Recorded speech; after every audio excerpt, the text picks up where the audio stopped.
전체적인 흐름부터 설명. 아 잠깐만 그 전에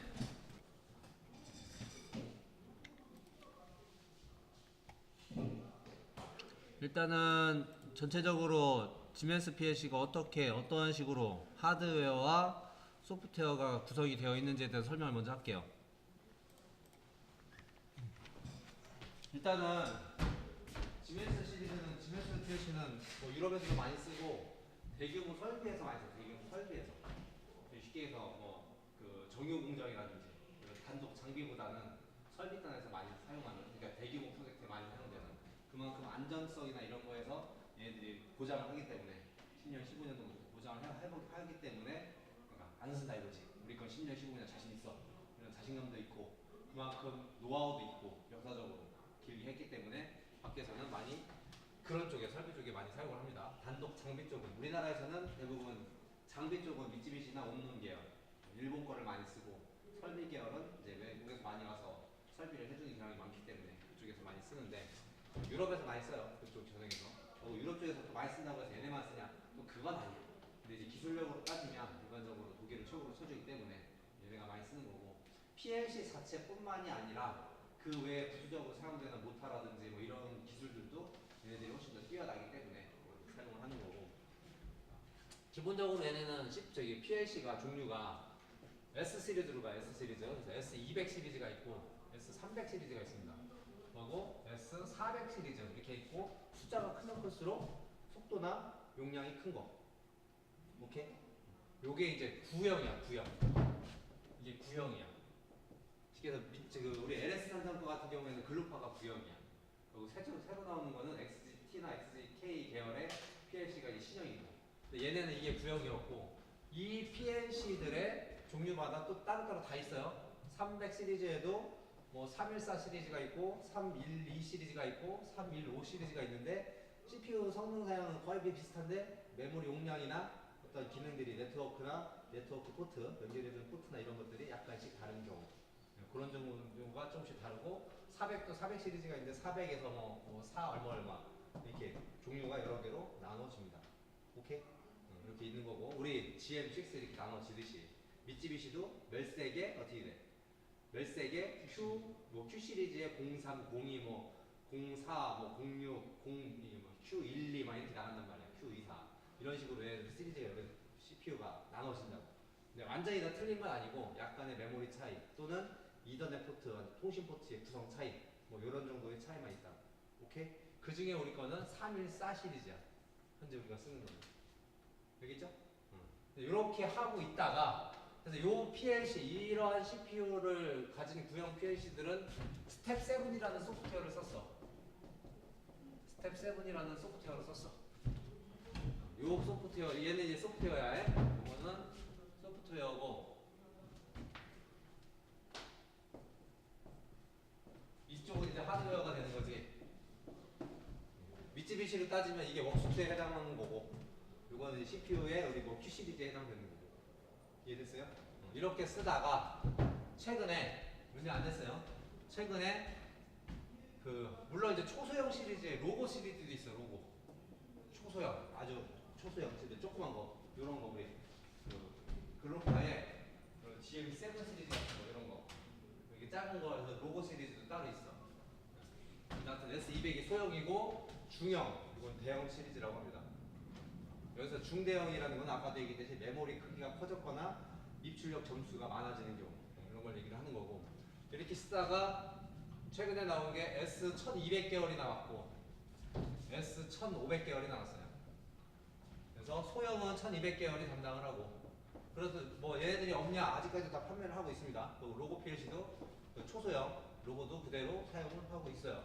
S1200 시리즈, S1500 시리즈가 나왔는데, 이 구형 기종에는 CPU에 그 정보를 표시할 수 있는 창이 제일 눈으로 육안으로 확인되는 게, 여기는 LED를 표시를 해. 뭐 CPU가 런됐다 스탑됐다 이런 걸 LED를 표시를 하는데, S1500 시리즈에서는 이거를 LCD 창으로 바뀌었어. 이따 사진을 보여줄 거예요. 훨씬 좀 낫지. 속도나 메모리 크기나 이런 거에서 훨씬 진보된, 그리고 웬만한 이상 유무에 대해서 그 CPU에 있는 그 LCD 창으로 모든 정보 정보를 확인을 할 수도 있고 어떤 일종의 그 IP 같은 경우에는 직접 설정도 할 수 있고 그렇게 좀 바꿔놨다고. CPU 자체 LCD 창이 크게 있어서. 그래서 여기서는 이제 소형이 S1200 계열이 소형을 담당을 하고 중대형은 S1500 계열이 담당을 해. 최근 거는. 근데 요것들은 스텝 7으로 못 돌려. 요거는 못 돌리고 요거는 뭘로 돌리냐면은 티아 포탈이라는 걸로 돌립니다. 티아 포탈. 이것도 이게 소프트웨어야. 우리가 여기서 여러분들도 이제 그 내가 일부러 안 가르쳐 준 것도 있는데 웍스투 전에 뭐가 있다고 했냐면 GX 디벨로퍼가 있다고 그랬지. 제가 한번 보여주긴 했었잖아. 지금 원래 웍스투 깔 때 GX 디벨로퍼가 깔려 선택을 하면 보여줬었잖아. 네. 요것도 똑같이 예전에는 스텝 7으로 하는데 지금 이제 티아 포탈로 요 프로그램을 할 수가 있는 거고 티아 포탈로는 S300 시리즈, S400 시리즈도 프로그램이 가능해. 이해됐어요? 그러니까 이 소프트웨어로는 S300, 400 계열도 가능하고 X1200, 1500 계열도 이제 프로그래밍이 가능하고 스텝 7으로는 이게 안 된다고. 여기 이건 옛날 프로그래밍이기 때문에. 이해됐습니까? 네. 그래서 근데 우리는 그래서 소프트웨어는 최신 걸로 일단 쓸 거고 하드웨어는 S300 계열을 쓸 거고. 이해됐어요? 그래서 이제 밖에는 아직까지는 스텝 7을 쓰는 경향이 커요. 근데 왜냐면 또 이건 돈 주고 또 사야 되니까. 근데 CPU를 어쨌든 1200, 1500을 쓰려면 소프트웨어를 또 돌돌 사야겠지. 그래서 최근에는 다 티아 포탈로 뭐 이렇게 이쪽으로 또 많이 넘어오는 추세. 그런 프로그램 추세입니다. 그래서 여러분들 크게 다르진 않아요. 웍스투나 GX 디벨로퍼나 저는 잠깐 보여줘서 알겠지만 큰 차이가 없어. 근데 메뉴가 좀 늘어나겠지. 예로 오면서 뭐가 있냐면 스텝 7은 별도의 이게 쉽게 해서 PLC 레더 프로그램만 작성을 할 수 있었다면 이 티아 포탈에서는 이 안에 터치까지 프로그램하는 게 다 들어있어. 모션 제어하는 것까지 다 들어가 있어. 이 프로그램 하나를 깔면. 그래서 소프트웨어 용량이 6기가에 달해. 엄청 커. 엄청 무거워. 소프트웨어만 6기가야. 큰 거지. 웬만한 소프트웨어 6기가짜리 별로 없잖아. 큰 거지. 근데 요거는 CD 옛날에 이제 CD 한 장이었는데 쉽게 얘기하면 요거는 용량이 커졌다는 거야. 근데 대신 이 안에 터치나 모션까지 할 수 있는 모든 프로그램이 다 내장이 되어 있거든요. 그렇게 좀 바뀌었습니다. 그래서 요거를 배워두면 혹시나 이쪽 계통에서 여러분들이 일하게 되면 또 나쁘진 않아. 근데 밖에서 이거 교육 받으려면 하루에 몇십만 원 줘야 돼. 그래서 한 번씩 들어두면 여러분들한테 나중에 도움이 될 만한 쪽입니다. 이쪽에서 계속 일을 한다면. 그런데 이제 그 중에 우리가 지금 가지고 있는 CPU는 314C 기종입니다. 314C 기종. 그래서 이 314C 기종은 이 1번 항목이 여기 지금 LED 항목이에요. LED로 이제 기본적인 정보를 주고 그 옆에 메모리가 있는데 지멘스는 이제까지 우리가 썼던 저쪽 그 글로파 PLC나 미츠 PLC와는 다르게 이 메모리가 없으면 구동이 안 돼. 저기 메모리 칸에 지금 저기 육안으로 한번 보십시오. 거기 메모리가 하늘색이 하나 꽂혀 있을 거야. 여기 하나 있지, 이거. 여기 하나 꽂혀 있지. 그거가 없으면 구동이 안 돼. 물론 이제 CPU에 따라서 구동이 되는 CPU도 있는데 얘는 저거 빼면 구동 안 돼. 저게 이제 여러분들이 다운로드한 프로그램 저 안에 들어가 있는 거야, 시계에서. 이해됐어요? 그래서 저 메모리를 분실하면 다시 사야 돼. 비싸. 근데 용량이 저게 크냐? 얼마 안 돼. 2메가밖에 안 돼. MP3 한 푼도 안 들어간다고. 근데 비싸. 살려면은 뭐 10만원, 20만원 줘야 돼. 그렇습니다. 그래서 이 메모리 관리를 잘 해야 되고, 또 이제 메모리 카드가 있는 부분이 여기 있고, 그 다음에 우리 거 같은 경우는 314 기종 중에 2PN-DP 모듈인데, PN은 쉽게 얘기하면은 이더넷 포트로 구성되어 있는 통신 모듈, 통신 포트, PN이라고 써져 있는 게. 이해됐어요? 그래서 이 커버를 이쪽에 여기에 있는 지메틱 S7, 저희 스텝 7-300의 커버를 밑에서 이렇게 쭉 열어보면 열립니다. 커버가 열렸죠? 네. 화면상으로 잘 보이지 않지만 그 아래쪽을 보면은 이더넷 포트가 두 개가 안 열려. 그 위치를 잘 잡아야 돼. 보면 안에 이더넷 포트가 두 개가 미리 연결되어 있는 걸 확인할 수가 있어. 그 이더넷 포트 두 개가 아래쪽에 연결을 시켜 놓은 겁니다. 확인됐어요? 네. 그리고 그 옆에 보면은 RS232 포트처럼 생긴 포트가 하나 더 있어. 그게 DP 포트야. DP 포트. 그러니까 통신 얘네들이 말하는 통신 프로토콜이야. 얘네들 자체적으로 통신 프로토콜을 만들었는데 RS4 이거 내가 좀 찾아봐야 돼. RS422가 485 기준으로 만들어놓은 통신 포트고 예전에는 전부 다 여기 있는 DP 포트를 사용해가지고 프로그램을 다운로드를 했다고. 이해됐어요? 근데 지금은 우리는 다 이더넷 포트를 이용해서 다운로드 할 거야. 이게 추세야. 옛날에는 다 이런 걸로 썼어. 근데 요 DP 포트로 해서 다운로드를 하려면 별도로 한 70만 원짜리 다운로드 툴을 별도로 사야 돼 또. 다운로드를 할 수 USB 포트 우리 컴퓨터 본체에 USB 포트에다 꽂고 거기서 꽂아서 이제 다운로드 할 수 있는 거 있어서 그 다운로드를 여기다 연결을 하면 그걸로 이제 프로그램 다운로드를 하는 방법이 있고 지금은 이제 그런 방법 잘 안 써. 너무 불편해. 그것도 들고 다녀야 되고. 근데 밖에 있는 기종들은 요 포트만 있는 게 또 많다고. 현재 그 설비들의 장치가 돼 있는 것들은 그럼 그건 다운로드 별도로 사야 돼. 중국제가 있고 그 원래가 있는데 중국제는 좀 싸. 중국제는 얼마 안 하는데 그 원래 정품은 한 70만 원 정도 가격이 됩니다. 다운로드만 별도로. 노트북 아답터처럼 생겼어.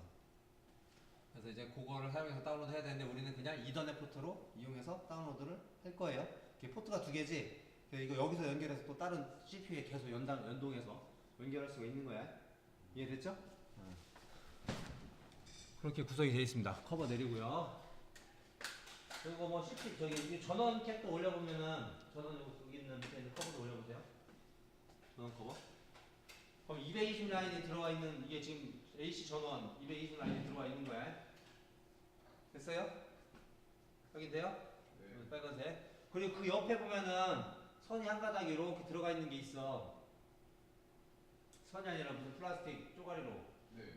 그게 지금 CPU 쪽에 전원 준 거야. 연결이 돼 있는 거예요. 네. 손상되면 안 됩니다. 여기 돼 있는데 특이하게 전원이 별도로 있어. 파워 서플라이에 전원 스위치가 별도로 있어. 확인됐어요? 네. 전원 스위치 올립니다. 전원 스위치 오면은 기본적으로 점검을 시작을 하고요.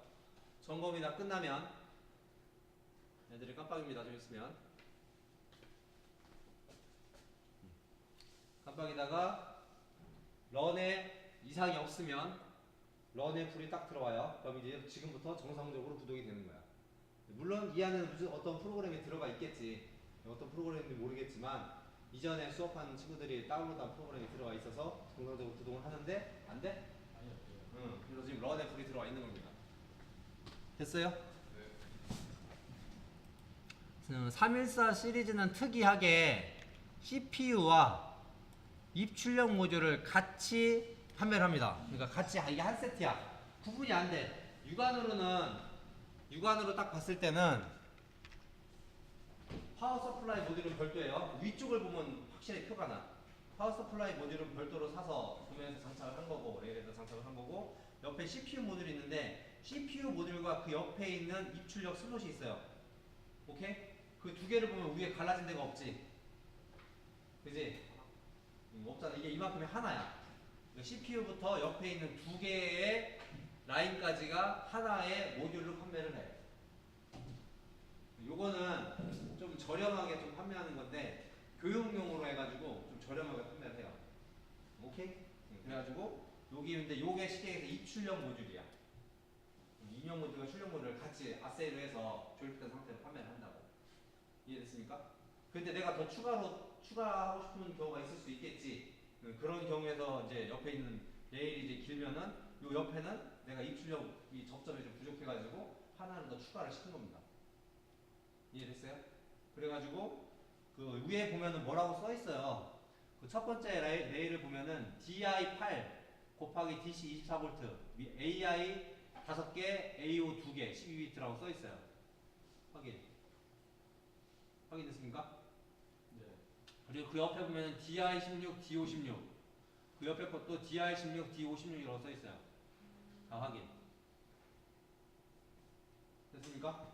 네. 이 앞에 거는 입력 포트가 8개가 있는 거고 아날로그 인풋, 아날로그 아웃풋 여러분들 써봤지? CC링크로 미쓰비시에서 그러한 아날로그 인풋하고 아웃풋 기능이 같이 내장된 이게 슬롯이야. 요 하나에 디지털 입력과 아날로그 인풋, 아날로그 아웃풋 모듈이 하나로 다 내장이 된 모듈이라고 해요. 모듈을. 오케이? 됐고, 그리고 그 옆에 거는 DI16이니까 디지털 인풋, 즉 입력 접점이 16개가 내장되어 있는 거. 그리고 그 옆에 거는 디지털 아웃풋, 그래서 즉 출력 접점이 16개가 있는 거. 근데 요거 가지고 내가 점수가 좀 부족할 것 같아서 옆에 별도로 입출력 모듈 하나를 별도로 사서 다른 거야 이게. 그래서 보면 여기도 디지털 인풋 16개, 디지털 아웃풋 16개. 뭔지 알겠습니까? 그래서 커버 열 수 있는 거 하나만 열어보세요. 하나만. 커버를 열 수 있는 거 아무거나 하나만.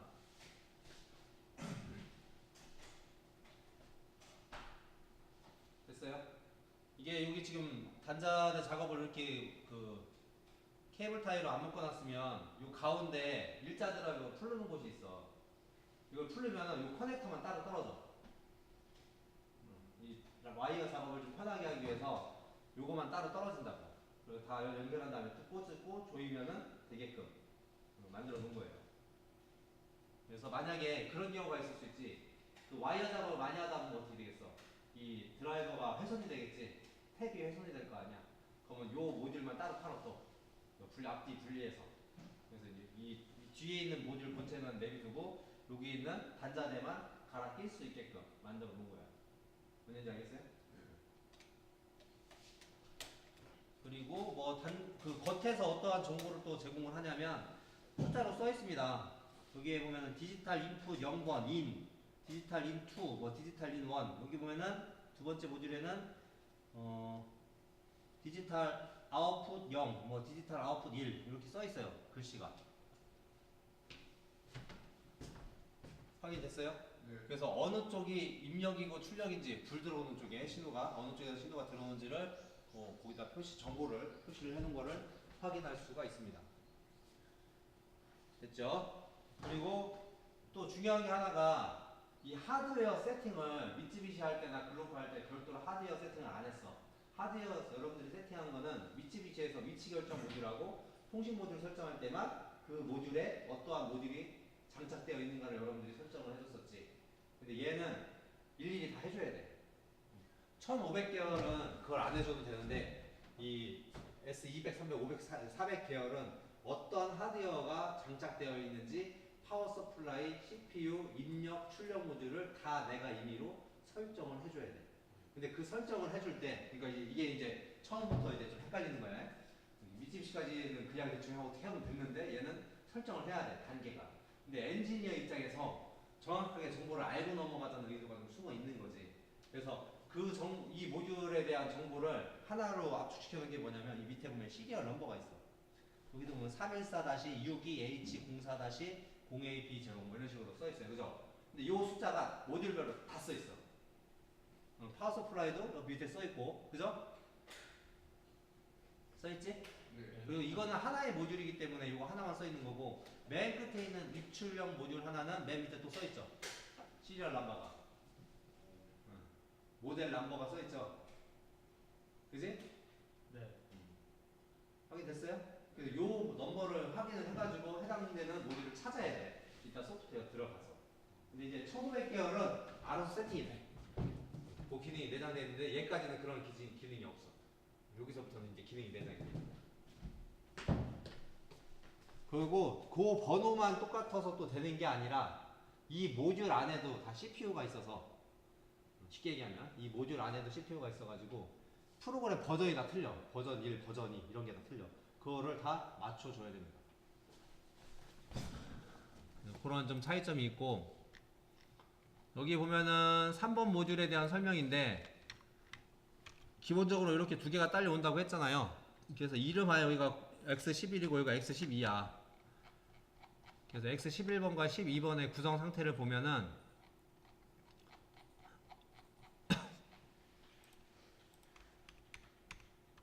이렇게 돼 있어요. X11번, X1번의 핀 정보가 1번부터 해가지고 아날로그 인아웃이 기본적으로 있고, 그리고 디지털 입력이 이렇게 기본적으로 자리하고 있습니다. 8점, 8점이 자리 잡고 있고, 두 번째 X2에 해당되는 거, 요거 X2에 해당되는 거, 이 X2에 해당되는 핀 정보가 여기 있어요. 디지털 인풋에 0.0부터 어드레스가 쭉 증가가 되고 디지털 아웃풋에 어드레스 정보 어드레스가 쭉 증가되는 걸 볼 수가 있습니다. 근데 지금 보면은 0.0 여기 보니까 뭐 1.0 이렇게 돼 있지. 근데 이러한 주소 체계를 우리가 어디서 좀 써봤지. 뭐 IX 0.0.0 저기 글로파 할 때 써봤잖아. 그러니까 이 글로파가 이쪽을 약간 좀 벤치마킹했다고 생각하면 되지. 얘네가 먼저 만들었을 테니까. 오케이? 네. 근데 얘네는 어드레스 단위가 무조건 바이트야.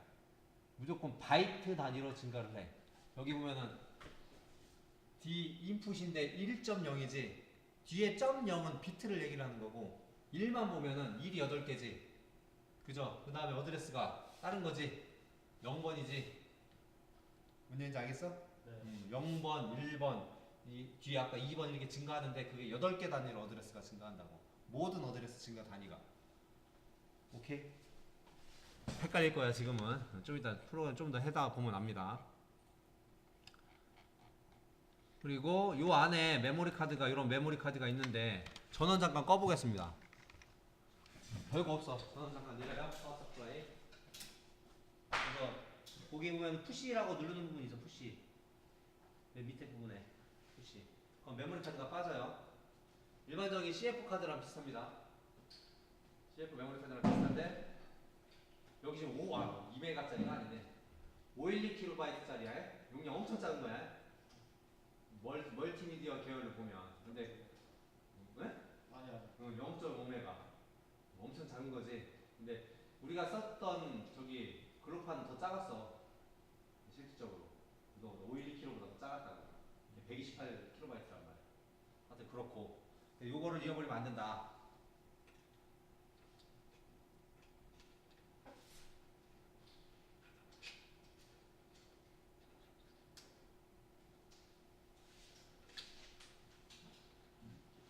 다시 잘 삽입해 놓습니다. 요 메모리 안에 자, 전원은 다시 올려놔도 돼요. 요 메모리 안에 쉽게 해서 로드 메모리하고 시스템 메모리하고 워킹 메모리가 다 같이 구성되어 있습니다. 이 모델에 한해서는. 됐어요? 네. 그러니까 여기서 말하는 로드 메모리는 여러분들이 프로그램을 다운로드 시키면 저장되는 메모리 영역이라고 생각을 하면 되고 워크 메모리는 실제 프로그램이 그 CPU가 런 된 다음에 저 로드 메모리에서 데이터를 그 프로그램 메모리를 다 읽어가지고 워킹 메모리에다 탑재를 시켜. 그런 다음에 돌아간다고. 오케이? 그리고 시스템 메모리는 그 외에 별도로 시스템 쪽에서 사용되는 메모리들 그것들을 같이 가지고 있습니다. 그런 내용들이 여기다 포함되어 있는 경우 내용들이 다 있고 밑에 설명을 좀 해놨어요.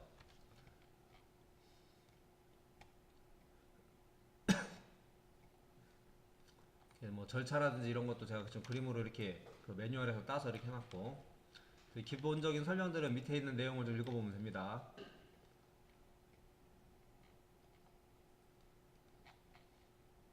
그때 그 시메틱이 지면서 하신가요? 지메틱.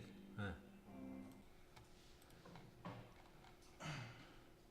그 지멘스의 스캔 프로그램 진행 순서가 간략하게 이미지로 이렇게 나와 있는데 여기 보면은 처음에 스타트업 끝나고 나서는 밑에 있는 부분만 반복해서 실행을 하는 거예요. 오케이? 어이? 네. 근데 그 아래 걸 좀 자세히 보면 좀 나을 것 같아요. 이 반복되는 부분만 다시 보면 PIO라고 되어 있는 부분이 있고 PII라고 되어 있는 부분이 있는데 먼저 출력을 내보내지 여러분들이 프로그램이 연산된 결과가 출력이 내보내지고 입력 슬롯 등등 각각 입력기에서 입력된 정보를 가지고 다시 프로그램이 돌아가는 거고 뭔지 알겠습니까? 순서가 그렇다고 시작하자마자 프로그램 출력 내보내고 입력 슬롯에서 입력 받아오고 프로그램 돌리고 요거는 이제 시스템 에러라든지 등등 체크하고 그런 다음에 최종적으로 출력을 내보내고 이렇게 스캔 프로그램이 1스캔이 이루어진다고 알겠죠? 넘어가고 여기 하드웨어 데이터는 뭐 설명하면서 넘어갈 거고 조금 특이하게 여기 보면은 스텝 7 카운터라고 해서 256개가 있죠. 페이지 13에 9페이지 확인됐습니까? 네. 스텝 7 카운터라는 게 256개가 있고 다음 페이지에 보면 스텝 7 타이머라는 게 또 256개가 있어. 확인돼요? 네. 그리고 IC 카운터가 있고 IC 타이머가 또 따로 있어요. 그죠? 그치요? 네. 정확한 차이점은 이제 그렇게 생각하면 될 것 같아. 저기 멜색에서 카운터하고 타이머가 별도의 메모리로 주어졌지. 그룹화에서는 별도의 메모리가 없이 되고 우리가 원하는 만큼 타이머나 카운터를 썼었지. 근데 이게 별도의 메모리를 타이머하고 카운터하고 잡아놓은 게 스텝 7 카운터 타이머고, 그리고 IC 타이머하고 IC 카운터가 우리 글로파에서 썼던 타이머 카운터 있었잖아. 그런 식으로 메모리를 할당해서 사용하는 카운터고, 근데 일반적으로는 스텝 7 카운터 타이머를 다 쓰고 그거를 썼는데도 개수가 부족하다. 그때 이제 IC 타이머나 IC 카운터를 쓰면 보통 그렇게 씁니다. 근데 여기서 카운터가 개수 세는 게 그 스텝 7 카운터 999까지밖에 못 세요. 스텝 7 카운터는 개수를 얼마 못 세. 스텝 7 카운터가 그런 단점이 있고, 그리고 스텝 7 타이머 같은 경우에도 9990초까지밖에 못 세는 거지. 이제 이거를 이제 넘어가는 범위들은 IC 타이머나 IC 카운터를 사용을 하면 됩니다. 예, 그러한 내용들이 좀 있어요.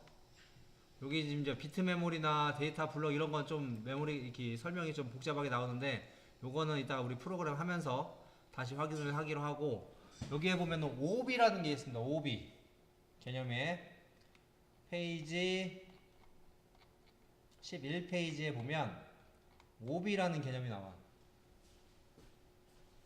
찾았습니까? OB라는 개념이 뭐냐면 각각의 프로그램이라고 생각을 하면 돼. 어떤 프로그램이냐? 미쯔비시에서 우리가 메인 프로그램이 처음에 하나가 있었지. 처음 시작하자마자 기본적으로 세팅돼서 주어지는 메인 프로그램 하나. 요게 지멘스에서는 OB 1번으로 정의가 되어 있는 거야. 그러니까 OB 1이 그냥 메인 스캔 프로그램이야. 됐어요? 또 이런 게 있고, 어떠한 프로그램이냐면은 일정 시간마다 동작할 수 있는 프로그램들이 있어. 근데 그거를 글로파에서는 태스크라는 용어를 쓰고, 미쯔비시에서는 인터럽트 프로그램이라는 용어를 써.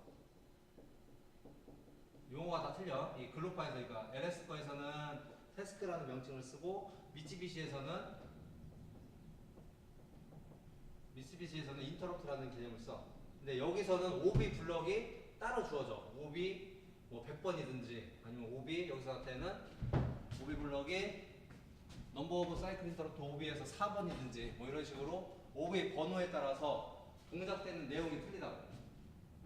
그래서 우리가 기본적으로 쓰는 건, 여러분들이 요 장비 돌릴 때 기본적으로 쓰는 건 OB 1번만 쓸 거야. 근데 별도로 만약에 하루에 한 번씩 동작되는 프로그램을 쓰고 싶어. 그러면은 이 중에 있나? 프리사이클 OB 1번, 10번. 지연이고 사이클링. 봐야겠다. 이거 좀 더 내용을 이따 뒷부분에 나옵니다. 그래서 그런 OB 번호에 따라서 동작되는 프로그램 내용들이 다 틀리다. 오케이? 네. 그래서 기본적으로는 OB 1번만 쓰는데 뭐 일정 시간 이후에만 동작을 한다든지 일정 시간 지연한 다음에 한 번씩만 한다든지 이런 것들, 그런 것들이 번호에 따라서 다 주어져 있다. 이런 개념이 있다. OB라는 개념이 있다. 이거는 좀 이따 뒤에 우리 프로그램 할 때 보면 되고, 여기 그 지멘스 같은 경우는 사용자 함수나 사용자 함수 블럭 같은 거를 많이 만들어서 써요. 그런 거에 관해서도 설명을 할 겁니다. 그게 펑션 블럭 FB와 펑션 블럭하고 펑션하고, 이건 펑션하고의 차이점인데, 펑션 블럭은 자체 메모리를 가지고 있는 거, 그리고 펑션은 자체 메모리를 가지고 있지 않은 거, 요거에 대한 설명도 뒤쪽에 가서 할 겁니다. 그러한 내용들이 좀 앞쪽에 있어요. 앞쪽이 메모리 관련된 내용이라서 뭐 지금 당장 이해하기가 좀 어렵기 때문에 이 부분은 나중에 이렇게 조금씩 보면서 설명을 좀 할게요. 그래서 쭉쭉 넘어오면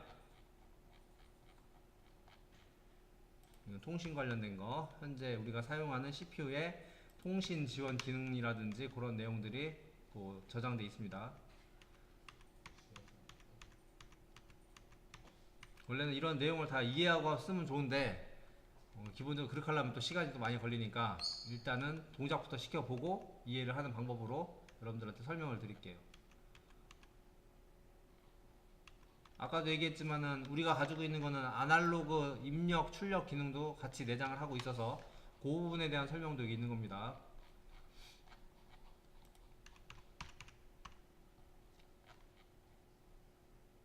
그리고 마찬가지로 입력은 I를 쓰고 출력은 얘도 Q를 써요. 우리 그 글로파랑 똑같게 IQ, 입력은 I. 내부 메모리는 M 메모리를 씁니다. 글로파 할 때 내부 메모리 M 메모리 써본 적 있는가? 한 번도 없습니다. 여기서 이제 M 메모리를 씁니다. 그래서 이제 I 그 어드레스 체계가 요 지멘스가 글로파가 이 지멘스랑 유사해. 그래서 이제 글로파를 좀 배우면 지멘스 할 때 조금 도움이 돼요. 그리고 특수 모듈 아까도 얘기했듯이 내부에 여기 기본적으로 내장된 아날로그 인풋이나 아웃풋 기능을 사용할 때 쓰는 것들에 대한 그 어드레스 넘버가 PIW, PI 뭐 Q, 뭐 PQW 이러한 메모리를 갖다 쓸 거예요. 이따가 타이머는 T 그대로 쓰고요. 카운터는 뭐 Z는 이게 유럽식하고 조금씩 약간씩 틀려요. 그런 것도 조금씩 써 보도록 해 보겠습니다. 오비 블럭이 이제 자세히 나오는데 오비 1번이 일반적으로 우리가 쓰는 프리러닝 그냥 계속 한 바퀴씩 되게 사이클링 하면서 동작되는 프로그램이에요. 메인 프로그램에 해당이 됩니다. 오비 1이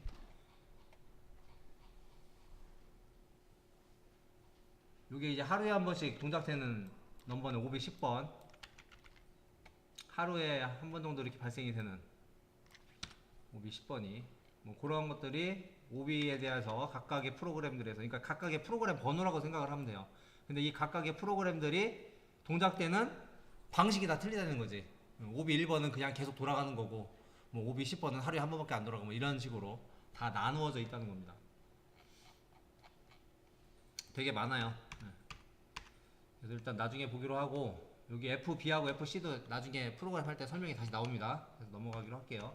데이터를 별도로 따로 관리해서 데이터 블록이 별도로 있어요. DB 블록이라고 해서 이것도 다시 설명을 하겠습니다. 그래서 이제 프로그램을 할 건데 프로그램이 이제 티아 포탈에서 바탕화면에 티아 포탈 버전 13이 있습니다. 어떻게 생긴 거냐면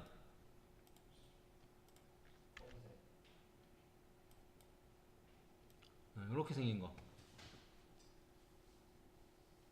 확인됐습니까? 요거 실행시키십시오.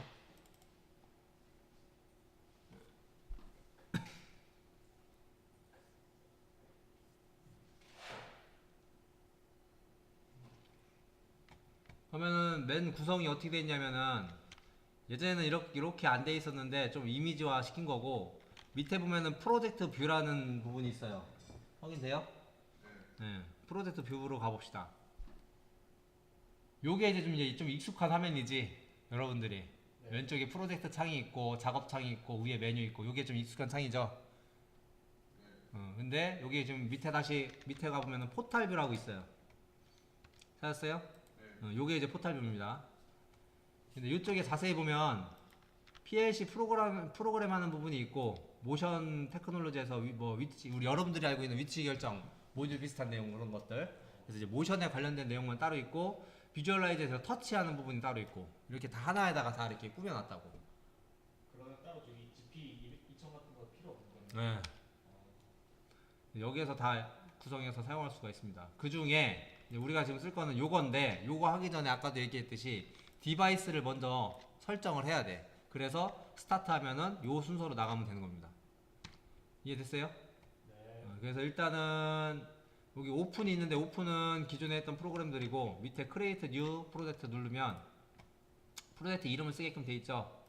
D 드라이브에다가 여러분들 썼던 D 드라이브에다가 하나 만들어 놓을게요. 프로젝트 내용 오늘 날짜 쓰겠습니다. 네.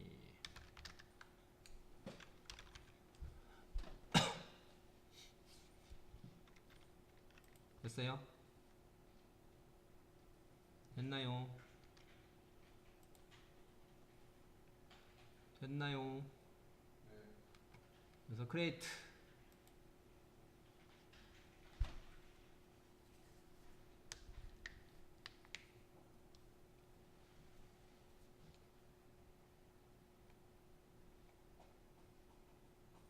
그러면 처음에 이렇게 나오는데 여기서 컨피규어 디바이스로 바로 들어가도 되고요.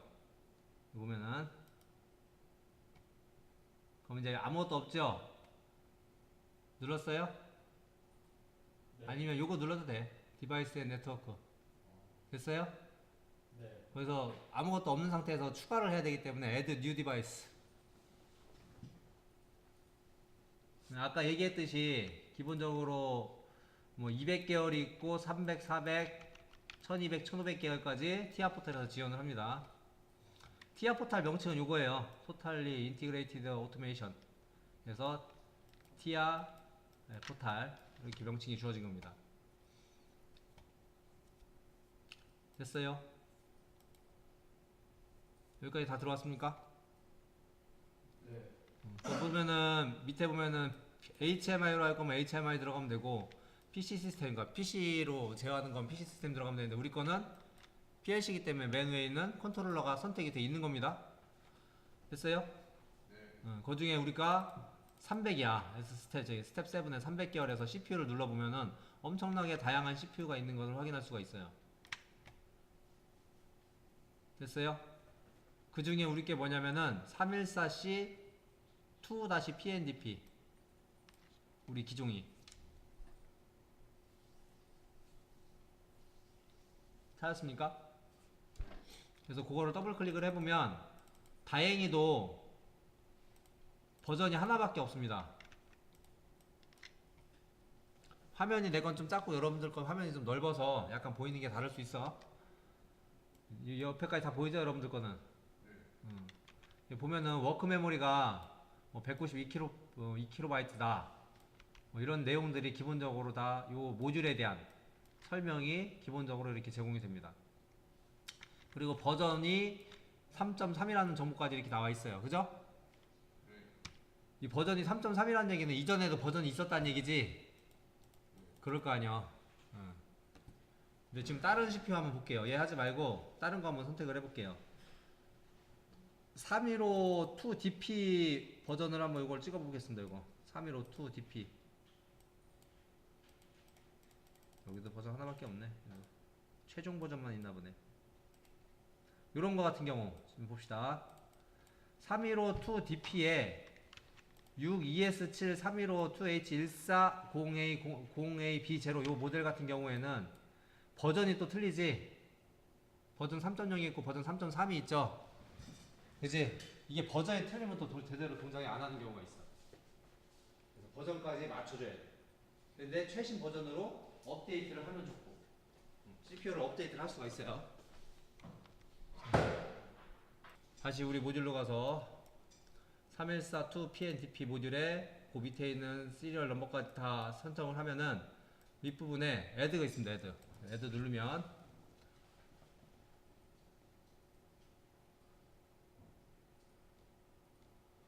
오래 걸리네요. 프로그램이 상당히 좀 무거워요. TIA 포탈 자체가. 네, 이렇게 해가지고 하드웨어가 세팅된 모습을 볼 수가 있습니다. 돼 있죠? 근데 여기 지금 파워 서플라이가 있는데 지금 우리 파워 서플라이가 없지? 옆에 있는 하드웨어 카탈로그를 열면 이게 이런 게 열려요. 하드웨어 카탈로그 열렸어요? 그 중에 파워 서플라이 PS 우리 게 모델명을 보면 모델명은 그 직접 저기 보면 알겠죠? 여기 모델명 써 있습니다. 여기에 뭐라고 써있냐면은 PS307 5A짜리 그래서 PS307 5A짜리 중에 세부 모델을 결정을 해줘야 되는데 이게 0A0 다 0A0네 12A01 12A01 이거 두 가운데 거죠? 됐습니까? 네. 요거를 드래그 하면 돼. 클릭해서 드래그해서 쭉 갖다 놓으면 그대로 삽입이 됩니다. 됐어요? 네. 자, 마지막에 있는 건 DI-DO 모듈이지. 여기 4번 슬롯에 있는 거. 네. DI-DO 모듈이니까 DI-DO에 가서 DI16, DO16, DI16, DO16이라고 된 걸 열어보면 하나밖에 없어요. 다행히도. 됐습니까? 네. 요걸 갖다가 이렇게 넣으면 됩니다. 그럼 이제 기본적으로 세팅이 같아졌지? 그치요? 네. 근데 이제 여기서 이제 또 차이점이 뭐냐면 이전까지 여러분들이 썼던 거와의 차이점이 여기에는 각각 입출력 포트의 어드레스를 내가 임의로 할당을 할 수가 있어. 그래서 CPU 모듈에 연결되어 있는 DI 모듈을 이걸 더블 클릭을 해볼게요.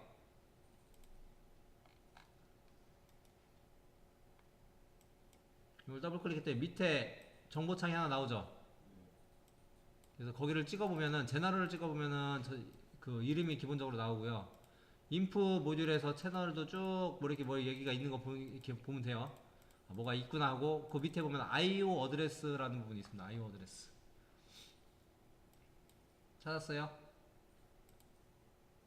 네. IO 어드레스 기본적으로 얘가 16점짜리였잖아. 요 모듈이 어떤 거 찍었어요? 가운데 거 찍었어요? 끝에 거 찍었어요? 가운데 거예요. 요거 찍었어?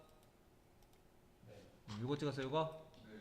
네. 이게 136번이고 800번이고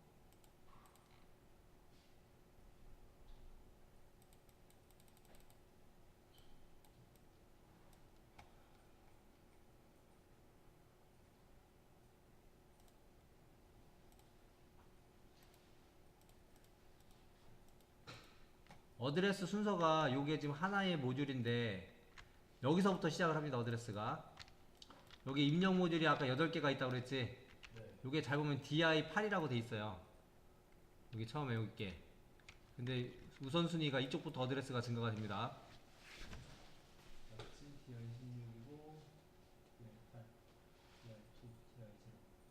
여기 모듈을 보면 요 부분에 DI0라고 써 있어요. 확인됐어요?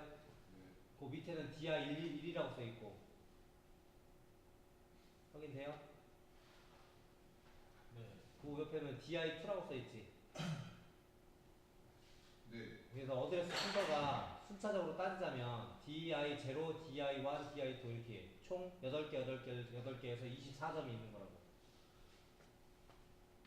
뭔지 알겠습니까? 네. 그리고 그 옆에 보면 이제 출력 접점인데 출력은 D 아웃 그러니까 디지털 아웃의 0번, 디지털 아웃의 1번이라고 되어 있지. 그래서 8점, 8점에서 16점. 즉 이 출력 16점, 입력 24점이 있는 거라고. 요 모듈 하나가. 오케이? 네.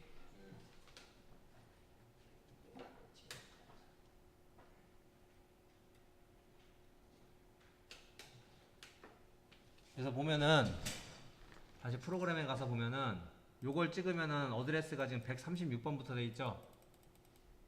그지? 네. 스타트 어드레스가 136번부터 돼 있잖아요. 요게 이제 디볼트 값이긴 한데 우리는 이제 0번부터 쓰고 싶은 거야. 뭔지 알겠습니까? 네. 0번부터 쓰고 싶은데 0번을 쓰면 지금 안 될 거야 아마. 0이라고 하면 넣어보십시오.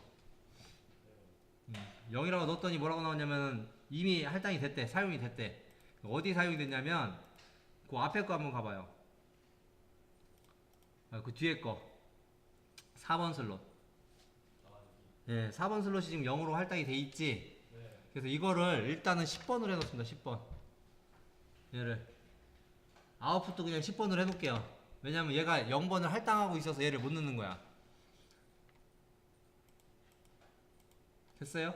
네. 그 앞에 다시 한번 더블 클릭해서 가봅니다.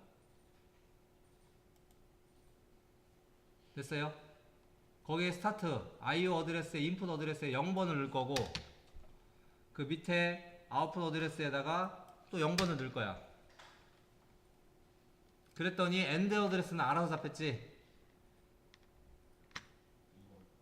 그죠? 이제 0번 알아서 잡혔잖아. 2번 알아서 잡혔잖아. 그죠? 여기서 여러분들이 기입을 할 수가 없어. 자동으로 잡혀. 자동으로 잡히는 이유는 이 모듈에 DI0, DI1, DI2가 되는 거지. 순서대로. 그래서 지금 어드레스 3개를 먹은 거라고 얘가 0, 1, 2를. DI0, 요게 DI1, 여기가 DI2 이렇게 어드레스가 할당이 된 거라고 지금. 네. 이해됐습니까? 그리고 요 옆에 있는 4번 슬롯에 꽂혀져 있는 걸 DI3번, DI4번을 하고 싶은 거야 나는. 이게 같지? 0, 1, 2, 3, 4. 그리고 출력 같은 경우에는 요거를 0, 1, 2, 3번으로 하고 싶은 거고. 그러면 그 DI 하나당 8비트씩 먹는 거죠? 아까 얘기했잖아. 바이트 단위로 어드레스가 증가한다고. 네. 그래서 그 밑에 것도 0이라고 지금 줬으니까 이건 놔두고요. 4번 슬롯 다시 갑니다. 4번 슬롯 왔어요? 네. 그럼 여기는 이제 0, 1, 2를 0번, 1번, 2번을 먹은 거지. 4번 슬롯은 3, 4를 쓰면 되겠지. 여기다가 3을 쓰면 알아서 밑에는 4번이 잡혀요. 그리고 출력 같은 경우에는 0, 2를 먹었기 때문에 0, 1, 2, 3이면 되겠지. 그래서 여기다가 2를 쓸 겁니다. 이렇게 어드레스를 내가 임의로 다 할당할 수가 있다고. 100번부터 해도 되고 200번부터 해도 상관없어. 근데 내가 임의로 할당을 할 건데 처음부터 쓰는 게 낫겠지. 이왕이면 0번부터 쓰는 게. 그래서 이렇게 어드레스를 할당해서 사용할 수가 있습니다. 됐어요? 자, 이제 요런 내용을 이 CPU에다 집어 넣을 건데 이 하드웨어의 설정 환경 상태를 보낼 건데 보내려면 또 이더넷 포트를 써야겠지. 그래서 이 장부에 이더넷 포트를 더블 클릭을 해봅니다. 따다. 그러면 이더넷 포트가 나와. 확인됩니까? 이런 거 IP 프로토콜이라고 해서 나온 거. 여기 이더넷 포트를 더블 클릭하면 된다고. 그럼 이런 게 나올 거예요. 안 나와? 나와요? 여기다가 IP를 세팅하는 값이 이 지멘스 PLC에 IP를 세팅을 하는 거야. 뭔지 알겠어요? 자, 근데 프로그램을 다운로드 할 때는 같은 네트워크 상 안에 존재를 해야 돼. 같은 네트워크 상이라는 얘기는 만약에 서브넷 마스크가 255, 255, 255, 0이면은 이 위에 있는 넘버는 다 똑같아야 돼. 어떤 거랑 똑같아야 되냐? 내 컴퓨터 이더넷 카드의 IP 주소와. 그래서 내 컴퓨터의 IP 카드 주소를 확인하는 방법이 여기 어댑터 설정 들어올 줄 알죠? 어댑터 설정 변경 여기 들어올 줄 알아요? 여기 몰라 어떻게 들어오는지? 화면상에 오른쪽 아래에 요거 아이콘 있죠? 요거 더블 클릭하면 한 번만 클릭하면은 네트워크 및 공유센터 열기라고 나오지? 이렇게 나오잖아. 요거 안 나와? 다 나왔어? 안 나와? 락 걸어놨나? 잠깐만. 나왔어? 저는 CMD로 들었어요. 거기로 들어가도 되긴 되는데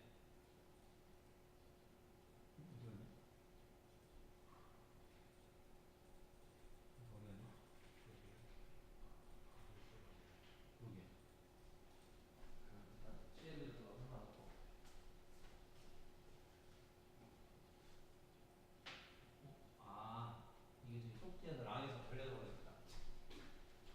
소프트웨어에서 막아서 그래. 우리 포함 프로그램 막아서. 그러면은 저기 윈도우 키하고 R키 눌러봐. 윈도우 키하고 R키. 그럼 실행창이 나오지? 윈도우 키하고 R키를 동시에 누르면 실행창이 나오죠? 네. 그래서 CMD 누르면 이게 나와. 그래서 IP config IP config /all 이거 하면은 내 컴퓨터에 연결되어 있는 이더넷 카드의 정보가 다 나옵니다. 근데 기본적으로 여러분들 이더넷 카드는 PC는 컴퓨터에 2장이 들어가 있어요. 이더넷 카드가 메인보드에 하나 달려있는 게 있고 별도로 추가로 한 장이 다 달려있어요. 확인됐습니까? 네. 그럼 그 중에 19168 3번 대역으로 시작하는 게 여러분들 PLC랑 연결되어 있는 이더넷 카드야. 뭔지 알겠어요? 그러니까 내 거를 보면은 여러분들 것도 이렇게 똑같이 돼 있다고. 하나는 메인보드에 연결되어 있는 게 있고 하나는 PLC 쪽에 연결되어 있는 게 있다고. 이더넷 카드가 두 장이라고. 오케이? 어? 네. 그 중에 얘 IP 대역을 들어가 보면 이걸 요거 본인들 컴퓨터는 이거 어디에 들어가는지 다 알잖아. 그죠? 그래서 여기 속성 들어가면 이거 IP 설정하는 거 알잖아. 근데 여기는 요 IP 대역이 지금 똑같이 서브넷 마스크를 255, 255, 255까지 하면은 요 위에 있는 세 자리 숫자가 같아야 된다고. 이 컴퓨터의 위에 있는 세 자리 숫자하고 내가 지금 지멘스에서 설정하려고 하는 요 숫자하고 같아야 된다고. 그래야지 통신이 되는 거라고. 오케이? 서브넷 마스크 대역이 여기 또 다 설명하자면 복잡하고. 그러니까 A그룹, B그룹, C그룹이라는 게 있는데 255, 255, 250을 썼다는 얘기는 그 위에 있는 숫자 3개는 같아야 된다는 얘기야. 그게 다르면 통신이 안 되는 거야. 오케이? 아니면은 만약에 255, 255까지 했으면 이 앞에 있는 두 자리만 같으면 돼. 그리고 앞에 255 빵빵빵이다. 그럼 109, 이 앞에 있는 숫자 하나만 같으면 통신이 되는 거야. 이거는 PLC하고 PC 간의 문제가 아니라 네트워크의 문제, 네트워크의 얘기야. 근데 문제는 뭐냐면 255 빵빵빵 하면은 신호 하나가 255 곱하기 255 곱하기 255 대 모든 신호가 다 가요. 그러니까 통신이 느려져. 오케이? 그리고 이렇게 해놓으면 255대한테만 신호가 가. 그래서 트래픽이 많이 발생 안 되는 거. 그래서 이제 보통은 그 C클래스를 많이 쓰지. 그런 식으로. 그래서 요거까지 맞춰줘야 되는데 지금 우리 이더넷 카드는 19168 3으로 시작돼 있지. 네. 19168 3. 얼마로 돼 있지. 네. 근데 191 얼마로 돼 있어? 3.2요. 3.2로 돼 있어? 네. 19168 3. 안 켜봤어? 아마 3. 아마 거의 비슷하게 돼 있을 거야. 3.2로 돼 있을 건데 그럼 본인의 이더넷 카드가 19168 3.2니까 PLC IP는 19168 3.2를 쓰면 안 되고 나머지를 쓰면 되는 거지. 이해 갔어? 네. 내 내 PC의 IP가 19168 3.2면 얘는 19168 3.10을 쓰든지 11을 쓰든지 하면 된다고. 근데 우리 지금 똑같이 쓰기 위해서 19168 3.10을 이 PLC한테 IP를 부여를 해줍시다. 그 여기 아래 써 있는 3. 아 그거 그걸로 해도 돼. 3. 여기 보면 3.84로 돼 있지. 네. 걔로 써도 상관은 없어. 근데 이제 굳이 이제 그걸로 쓸 필요는 없다는 얘기야 내 말은. 이해됐어요? 네. 응. 걔는 그 뭐 왜 그렇게 써놨는지 모르는데 하여튼 그렇게 꼭 쓸 필요는 없는 거야. 그래서 3.10을 한번 써보자고 우리는. 네. 알겠지? 그래서 여기다가 19168 3.10을 전에 아마 3.10을 썼을 거야. 전에 이거 저기 했던 수업했던 사람들이. 그래서 3.20 써봅시다. 20. 그래서 여기서 말하는 3.20은 이 PLC의 IP 포트 번호야. 3.20이. 이해됐죠? 그래서 요거를 전송을 할 건데 요 온라인에 보면 요 위에 거 찍어주세요. 위에 CPU를 찍어주고 온라인에 보면은 Extended Download to Device라는 게 있어. 다운로드 투 디바이스가 있고 그 밑에 보면은 Extended Download to Device가 있다고. 찾았습니까? 그거 눌러요. 그 활성화가 안 돼 있는데. 요걸 찍으라고 그래서 CPU를 찍으라고 한번. CPU를 찍고요. 여기는 하드웨어 쪽을 한번 찍으라고. 네. 그러면은 온라인에 다운로드 익스텐디드 다운로드 투 디바이스가 활성화가 됩니다. 됐지요? 네. 요거 클릭. 자 그러면 위쪽은 내 컴퓨터의 환경이 설정되어 있는 내용이고 밑에는 네트워크 상에 존재하는 PLC가 어떠한 것들이 있는지를 찾는 거야. 근데 나는 지금 내 프로젝트는 PLC를 3.20으로 세팅을 하고 싶은 거지. 네. 오케이? 근데 네트워크 상에 몇 번으로 존재하는 건지 모르지. 이 네트워크 상에 PLC의 IP가 몇 번인지 알아 몰라 지금. 몰라. 그래서 알아서 찾아주는 기능이 있다고. 근데 알아서 찾기 전에 어떠한 이더넷 카드를 통해서 찾을 거냐는 내가 설정을 해줘야겠지. 그래서 그 밑에 보면은 PNI가 지금 그 네트워크 통신 방식이에요. PN. 그래서 PN은 그대로 써야 되는 거고 그 외에 아까도 얘기했듯이 다운로드하는 별도의 뭐 DP 포트 아까 있다고 그랬지. 네. 그 DP 포트로 할 거면은 그 밑에 있는 MPI를 혜택을 해주면 돼. 근데 우리는 지금 이더넷으로 할 거기 때문에 그냥 PNI를 쓰면 되는 거고. 여러 가지 중에 요걸 쓰는 겁니다. 뭐 옛날에 이거는 텔레 서비스 쓰는 거 이건 아마 전화선으로 아마 하는 그런 거 같아 느낌이. 근데 지금은 대부분 다 PNI 포트를 많이 쓴다 이거지. 됐어요? 오케이? 네. 그래서 지금 이제 PNI 포트로 돼 있는 거고 P&I 포트를 쓰는데 우리 컴퓨터가 지금 이더넷 카드가 2장이라고 그랬지. 근데 한 장은 우리 인터넷을 쓰는 거고 한 대는 지금 PLC 라인에 구축이 돼 있단 말이야. 그럼 그 한 장이 어떤 카드인지는 내가 또 설정을 해줘야겠지. 그럴 거 아닙니까? 그래서 여기에서 저기 PGPC 인터페이스를 선택을 해줘야 되는 거야. 근데 그 중에 리얼텍 8139 요 칩이 요 카드가 PLC 쪽에 연결되어 있는 이더넷 카드야. 이해됐지? 그래서 요 카드에 연결되어 있는 네트워크에서 PLC를 찾겠다는 의도야. 오케이? 네. 그래서 밑에 있는 서치를 누르면 여기 스타트 서치 있죠? 이거 서치를 한번 해보겠습니다. 서치를 하면은 이 컴퓨터에서 신호를 날리는 거야. 지멘스 PLC한테 얘네들이 가지고 있는 프로토콜로 PLC가 있는지 없는지 신호를 보내면 네트워크에 PLC가 연결이 되어 있으면 또는 지멘스 기기가 연결이 되어 있으면은 연결이 뭐뭐가 돼 있다라고 리스트가 떠 이렇게. 안 떴어? 뭐 여기 아무튼 떴을 거야. 뭐라고 다 틀려 여기 이 부분이. 나는 지금 10번으로 돼 있지. 근데 이 부분이 여러분들과 다르게 될 수도 있어. 돼 있지. 그 IP가 현재 여러분들이 가지고 있는 PLC의 IP야. 근데 이 값을 이제 바꾸는 거지. 뭘로? 내가 설정하는 값으로. 이해됐어요? 이렇게 응답이 온다고 가지고 있는 게. 오케이? 그래서 이제 라이팅을 할 건데, 그러니까 위에 있는 이 정보를 이제 요 PLC에다가 내가 라이팅을 하려고 하는 거야. 라이팅 하게 되면 IP 어드레스가 바뀌겠지. 네. 뭔지 알겠어? 그래서 밑에 보면은 로드 있습니다. 로드. 그래서 요거 선택을 해주고, 만약에 지금은 네트워크 상에 한 대만 연결이 되어 있기 때문에 하나만 로드가 됐지만 여러 대가 올라와 있으면 어떻게 되겠어? 여기 여러 개가 뜨겠지. 그 중에 하나를 찾아야겠지. 그래서 밑에 있는 로드 버튼 누릅니다.